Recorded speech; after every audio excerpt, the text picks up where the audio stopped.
અમારા એક ઓળખીતાના મિસેસ ચાલ્યા ગયા. હું અને ગિરધરબા કામનવાલા અમારા બંનેના ઓળખીતા. તે અમે બંને વિચાર કર્યો કે આપણે ત્યાં ખરખરો કરવા જવું જોઈએ. અમારા બંનેના સારા ઓળખીતા. અમે નક્કી કર્યું, પણ તે દિવસે શું હતું, એક ફિલ્મ આવી હતી, અમારે બંનેને જોવી હતી. અને ત્યાં સેટરડેને શુક્રવારને ફિલ્મ બદલાઈ જાય, તો અમને થયું કે આજે શુક્રવાર ફિલ્મ જોઈ આવીએ, કાલે સેટરડેને ફિલ્મ જોવા જશું, ખરખરો કરવા જશું. અમે ત્યાં જઈને બેઠા હતા, એ ભાઈ બાજુમાં જ બેઠા હતા. મારે એટલી શરમ આવી કે આંખ મલાવવાની હિંમત નહીં, હું આમ બેસી ગયો. એ ભાઈએ મને કહ્યું, કેમ છો શાહુબા? મેં કીધું, એકદમ આનંદમાં. હવે તમે અહીંયા મળી ગયા, હવે દુઃખનો પ્રશ્ન ક્યાં રહ્યો ખરખરાનો? એની વાઈફ આજે જ મરી, સવારે સાંજના 2 ભાઈ અમારી સાથે થિયેટરમાં હતા. હવે શું ખરખરો કરવો એનો? કોને ખરખરો કરવો? ગિરધરભાઈ મને કહ્યું, ડામિસ છે, સાલાને ખરખરો નહીં કરવા જોઈએ. મેં કહ્યું, જવા દે, પડતું મૂકો. હવે શું ખરખરો કરવાનું રહ્યો? આપણી બાજુમાં જ લાઈનમાં બેઠો હતો. મને તો ખરેખર સાચે કહું છું, આંખ મલાવતા શરમ આવી રહી હતી કે આજે આપણે રેડ હેન્ડ ફસી ગયા, કે ખરખરો કરવા ગયા નહીં ને ફિલ્મ જોવા આવી ગયા. એ ભાઈ બાજુમાં, હું ગિરધરભાઈ ને પેલા ભાઈ. હવે શું ખરખરો? બધું ખરેખર જ થઈ ગયું. એટલે જે સગપણ, જે વાલપણ એકબીજામાં હોવું જોઈએ, લેટ અસ બી ફ્રેન્ક, આજે નથી. એટલે આપણને શાસ્ત્રે લગાવેલું નિયમ ગળે વળગ્યું છે. બાકી તો શાસ્ત્ર આપણો ફેવર કરવા માંગે છે, ડિસફેવર કરવા નથી માંગતો. પણ હવે ફેવર કરવા જાય ને આપણને કેવી રીતે કરવું સમજ નથી પડતી ને. હવે આનું ક્વોલિફિકેશન ક્યાં ખરખરો કરવો એ તમે મને ના એ તો છું કે એનો ખરખરો ક્યાં જઈને કરવો? એ ફેમિલીનો, અમારા ફેમિલીનો 3 પેઢીનો સંબંધ પાછો. 1-2 પેઢીનો હોય તો જતું એ કરીએ.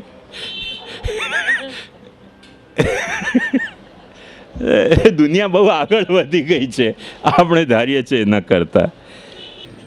સૂતકમાં ષોડશ ગ્રંથ, સર્વોત્તમ વગેરેનો પાઠ થઈ શકે. એક વાત સમજો, પાઠનો મતલબ એક વસ્તુ હોય છે પુસ્તક વાંચવી.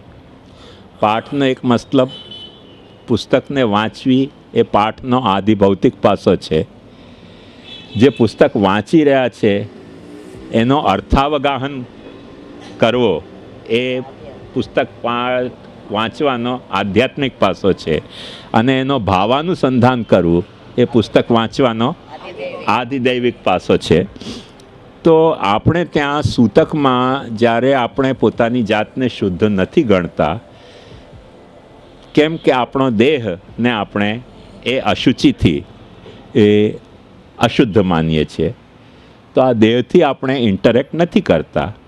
પુસ્તક તરીકે વાંચો તો કોઈ દોષ નથી, પાઠ તરીકે કરો તો દોષ છે. એક વાત સમજો, આપણે જપ કરવા બેસીએ ને તો પ્રોપર પોઝ હોવો જોઈએ.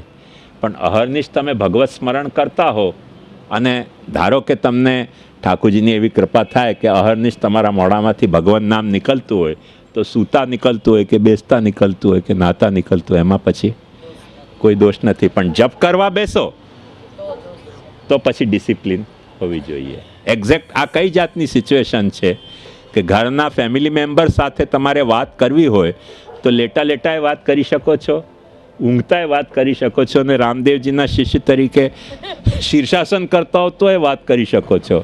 પણ ઘરમાં કોઈ મહેમાન આવે ને તમે કહો કે આવા દો અંદર, હમણાં અમે શીર્ષાસન કરી રહ્યા છે, મહેમાન એમ જોશે કે આ વાત કરવાની કઈ ડબ છે ભાઈ. વાત કરવી છે તો સીધા થઈ જાઓ ને, પછી કરી લેજો યોગ. અથવા તો યોગ દરમિયાન બોલાવ નહીં, એને કહો કે બહાર વાટ જુએ. ત્યાં ડિસેન્સીનો પ્રશ્ન આવે છે. એવી રીતે એક્ઝેક્ટ જ્યારે આપણે ભગવત અનુસંધાનના કે આધ્યાત્મિક અનુસંધાનમાં જ્યારે પાઠ કરતા હોઈએ, તે વખતે આધ્યાત્મિક કે આધિદૈવિક ડિસેન્સી નિભાવવાની આપણી ફરજ છે. અને વાંચવાની દૃષ્ટિથી કરતા હો તો છાપું વાંચો કે આ ગ્રંથ વાંચો, it doesn't make much difference. સૂતકમાં પ્રસાદી લેવી નિષિદ્ધ નથી ને, અને જો એવાને ત્યાં પધાર્યા હોય તો જ્યાંથી પ્રસાદ આવી શકે તો લઈ શકીએ કે નહીં. એક વાત સમજો,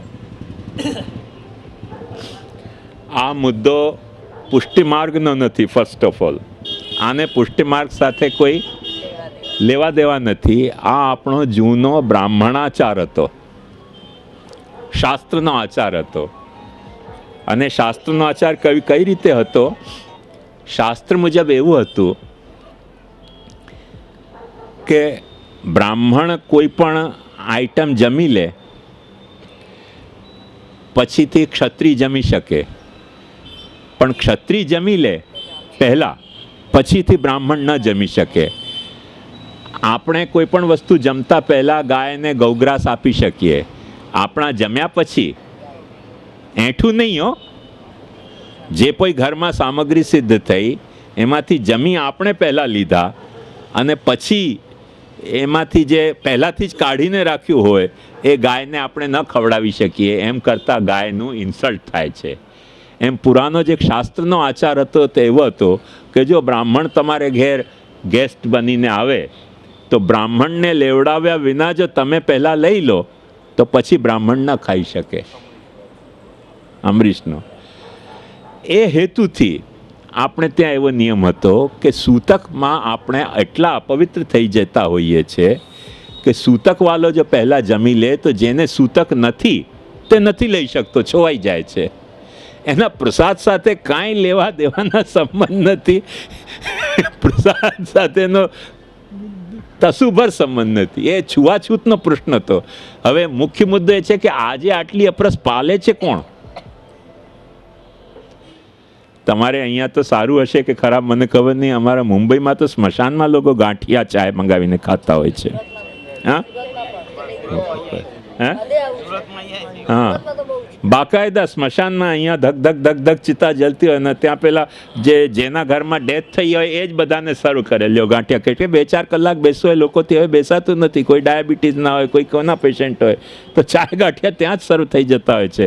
થોડાક દિવસમાં સગપણ અને એન્ગેજમેન્ટ પણ ત્યાં, કેમ કે માણસ પાસે ટાઈમ નથી એટલે બધું એક સાથે પટાવી દેવા માગે છે કામ. એટલે ઘણી બધી વસ્તુઓ આ ફાસ્ટ લાઈફને કારણે ચેન્જીસ આવી ગઈ છે. પણ મુખ્ય મુદ્દો એમાં સમજો કે એમાં પુષ્ટિમાર્ગને નથી હા કે નથી ના. એ તો શાસ્ત્રાચારનો વિષય હતો. એ શાસ્ત્રાચાર જો તમારાથી નભી શકતો હોય તો મહાપ્રભુજી ચોખ્ખી એમ આજ્ઞા કરે છે કે જ્યાં સુધી આપણામાં દેહાભિમાન હોય ત્યાં સુધી બને એટલો શાસ્ત્રાચાર આપણે નભાવવાનો પ્રયાસ કરવો જોઈએ. અને ન નભે તો 100% શાસ્ત્રાચારને આજની તારીખમાં કોઈ નભાવી શકતો જ નથી. સર્વ માર્ગેશુ નષ્ટેશુ કલૌચ ખલધર્મિણી. મહાપ્રભુજીએ એ 500 વર્ષ પહેલાં આ ડિસિઝન આપી રાખ્યું છે કે શાસ્ત્રાચાર તમે નભાવ ન તો નભી શકે નહીં. થોડાક વર્ષ અગાઉની વાત કહું, મહારાજશ્રી લીલા પધાર્યા અને બધા શિષ્યોમાં ઘોષણા કરવા જઈ રહ્યા હતા લોકો કે મહારાજશ્રી લીલા પધાર્યા તો જેના બ્રહ્મ સંબંધી હોય એમને 3 દિવસ સૂતક પાલવો ગુરુનો. વાત સાચી છે, વાત 100% સાચી છે શાસ્ત્ર મુજબ કે ગુરુનો 3 દિવસ સૂતક પાલવો જોઈએ. પણ એ કયા ગુરુ કે જે શિષ્યોને પોતાના આશ્રમમાં રાખતા પરિવારના મેમ્બર તરીકે, અને એ ગુરુનો સૂતક પાલવો જોઈએ. અને ત્યાં ચોખ્ખું એમ કહ્યું છે કે શિષ્ય મરી જાય તો ગુરુએ પણ સૂતક પાલવો જોઈએ. વૈષ્ણવ મરે એનું સૂતક પાલવાનું અમારે આવે, તમારે સેવાનો વારો જ ના આવે. વારો જ ના આવે સેવાનો. એ જે છૂટથી અમે લોકો બ્રહ્મ સંબંધ આપી રહ્યા છે ને બધાને જે જુઓ. શાહબુદ્દીન રાઠોડ કહે છે ને કે લીડર સાહેબ અનાથાશ્રમમાં ગયા અને ત્યાં જઈને કહ્યું કે આ અનાથ બચ્ચાઓને જોઈને મને લાગે છે આ બધા મારા જ બચ્ચાઓ છે. અરે ભાઈ, તો તારા બચ્ચા અનાથાશ્રમમાં આવ્યા કેવી રીતે? જેને જો તેને તમે શિષ્ય માનીને ચાલવા માંડો તો બધાનો સૂતક તમને પાલવો પડશે. એટલે ભાઈ મને ફોન કર્યો કે હવે શું કહીએ. મેં કીધું ચોક્કસ શિષ્યોએ ગુરુનો સૂતક 3 દિવસ પાલવો જોઈએ, સાયમલ્ટેનિયસલી ગુરુએ પણ 3 દિવસનો સૂતક શિષ્યનો પાલવો જોઈએ. બોલે ના ના, તો આ વાત છેડો જ નહીં, હવે બંધ કરો, અહીંયા ને અહીંયા જ બંધ કરો. મેં કીધું પહેલાંથી છેડો જ નહીં ને એવી વાત, છેડ્યા પછી દુઃખી થશો. કોઈ શિષ્ય ગળે વળગશે કે હવે મહારાજ મારે બાના મરણ થયું છે, સૂતક પાલો આપ, મરી જશો. મેં કીધું ક્યાં કેટલાઓનો સૂતક પાલશું, આપણે ગાંડા થઈ જશું. એટલે ના ના ના ના, આવી જરૂરત નથી આપણે, પતી ગઈ વાત. હવે કોઈનાથી પલતો તો છે નહીં, કોઈ એ સિસ્ટમથી જીવા તૈયાર નથી, એ સિસ્ટમને નભાવવા પ્રેક્ટિકલી પોસિબલ નથી રહી ગયો. કેમ કે બધા લોકોની જે લાલસા છે શિષ્ય બનાવવાની અપાર થઈ ગઈ છે, જગતગુરુ થવાની. તો એમાં જેટલા બને એટલા શિષ્યો ભેગા કરે, બધા મરી જાય, સૂતક ક્યાં પાલે માણસ? ખરેખર થિયોરિટિકલી પોસિબલ નથી. એટલે એ મુદ્દો એવો છે કે આનો સિદ્ધાંત સાથે હવે સંબંધ નથી રહી ગયો. લાઈફની જે પ્રેક્ટિકલિટી છે એનો આ એસ્પેક્ટ છે. તમારાથી આચાર પલાતું હોય, અમારા ઘરમાં દાખલા તરીકે હું મારા ઘરની વાત કરી શકું. અમારા ગોસ્વામીઓમાં તો હજી એક નોખો એક પ્રકાર અમે ડેવલપ કર્યો. અમે લોકો કેટલા ચતુર છે, વાણિયાઓના ગુરુ છે ને, એટલે બધી આવડત તમને વાણિયાઓની ખબર છે. એટલે જન્મદિવસ હોય તો ભેટ લાવ, વિવાહ હોય તો ભેટ લાવ, છેવટે મરી જઈએ ને તો એની ભેટ નહીં. અમારે ત્યાં કળાની ભેટ હોય છે કે તે દિવસે અમે ઠાકોરજીનું પ્રસાદ નહીં ખાવી એટલે તમે અમારે ત્યાં અનાજ જમા કરાવો, કડવું તેનું પણ તમારાથી. હકીકતમાં તો સાચી વાત એ હતી કે જો અમે ન ખાઈ શકતા હોઈએ તો વૈષ્ણવને ત્યાં સમર્પિત નથી. તમારામાં રજોનો ગટ્સ નથી કે ત્યારે ઘર ઠાकुर को घी जो लक्ष्मण भट्ट के श्राद्ध में ना आवे तो मेरे घर घी कोई और को હતો કા? એક વખતે પૂછો ને કે ભાઈ અમારા ઘરમાં પણ કોઈ જાય છે, દાદા દાદીઓ ઘરડા ડોશીઓ જાય છે, તમારે પણ કડવું મોકલાવ ને. મહારાજને 2-4 વખત વિનવશો ને, મહારાજ કહેશે કડવાની પ્રથા બંધ કરો, હવે નથી માફક આવતી. અમારે ત્યાં બધા જ ઓકેઝનમાં અમે તમારાથી લઈ લઈએ છીએ એટલે માફક આવે જ ને. લેવાનું કોને માફક ના આવે? પણ એક વખતે નક્કી કરો કે જે તમારે ત્યાં કોઈ જાય ડોસા ડોસી, તરત મહારાજને ચા દંડોત લગાવીને પૂછે કે મહારાજ દાદી ચાલ્યા ગયા, કડવું આપો. 2-4 જણા ગયા, મહારાજ કડવાની પ્રથા બંધ કહી દેશે કે હવે આ પ્રથા માફક આવે એવી નથી. હાથીના ખાવાના દાંત જુદા હોય છે, ચાવાના ને દેખાડવાના જુદા હોય છે. એ વાત જરા સમજવી જ પડશે આ બાબતમાં.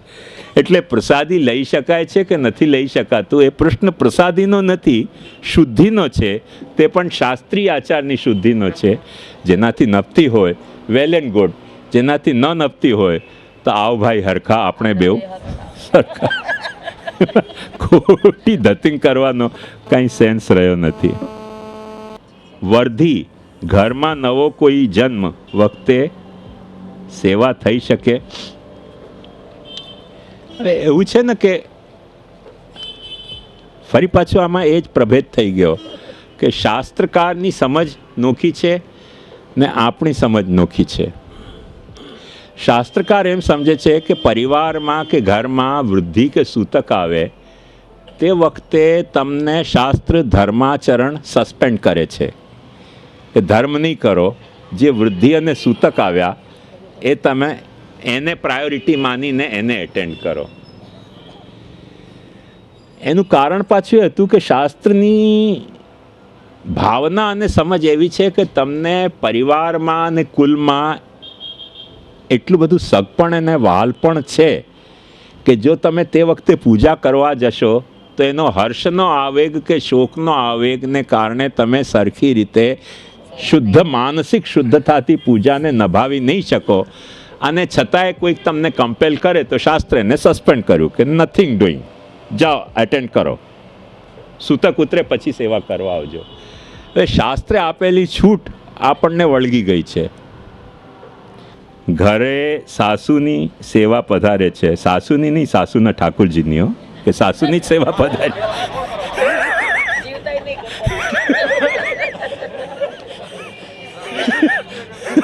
સાસુના ઠાકોરજીની કે સાસુની જ સેવા પધારી છે? મને લાગે છે ઠાકોરજીની. દૂધ ઘર પહોંચે છે વર્ષોથી. હવે આ બધું સાંભળ્યા પછી, ગ્રંથોના અધ્યયન પછી સેવાનો ક્રમ વધારવાની ઈચ્છા છે, તો એ માનતા નથી અને મારું મન વ્યગ્ર રહે છે. આ પ્રશ્ન ઠાકોરજીનો નથી, આ પ્રશ્ન તમારો એ નથી. આ પ્રશ્ન છે ને ફેમિલીના ડિસ્પ્યુટનો પ્રશ્ન છે.